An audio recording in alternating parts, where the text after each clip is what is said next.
Саламатсыздар ма балалар? 78-ші сабақ 6-шы, 7-ші, 8-ші, 9-ші есептер. 6-шы есеп, есептерді шығар. А нұсқасында әр қайсысында жетеуден 2 қалташа асық бар.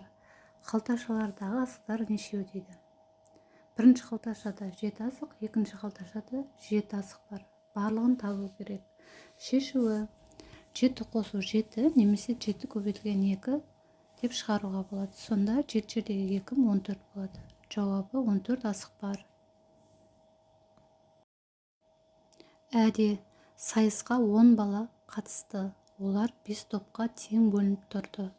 Әр топта неше бала бар? Барлығы бізде 10 бала. Енді әр топтағын табу үшін біз 10-ды 5-ке бөлеміз. Сол кезде бір топтағы бала саны шығады. 10-ды 5-ке бөлсек 2, сонда әр топта 2 баладан. Жауабы әр топта 2 бала. 7-ші есеп тиімді тәсілмен есепте дейді. 24 қосылған 15 қосы 16. Бірінші 24 пен 16-ны қосып аламыз, себебі 0-мен аяқталады. 24-ке 16-ны қоссақ 40, 40-қа 15-ті қосамыз 55. Екінші 43 пен 17-ні қосқан ыңғайлы. 43-ке 17-ні қоссақ 60, 60-қа 22-ні қосамыз 82. Үшіншісінде 27 мен 43-ті бірінші қосып аламыз, 70 шығады, 70-ке 16-ны қосамыз, тең 86.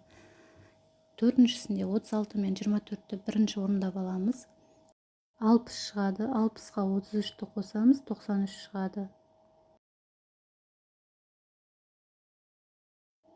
8-ші есеп 3, 6, 7, 8, 9 сандарының арасынан жұп сандарды тап және оларды 2 есе кеміт. Нәтижені жаз. Шыққан теңдіктерді түрліше оқы дейді. Жұп сандар бізде бұл сандардың арасында 6 және 8. Есе кеміт десе бөлетін боламыз. 6-ны 2-ке бөлеміз 3, 8-ді 2-ке бөлеміз 4. Суретте 9-шы есепте суретте неше түзу мен кесінді бар. Осы фигуралардың қиылысынан шыққан фигураны ата. Біз нүктелерді А, В, С деп белгілеп алдық. 3 түзу бар бұл жерде. А, В, С, А, С. Осылар кесінділер. Кесінді дегеніміз 2 ұшы шектеліп тұрады. 3 кесіндісі бар.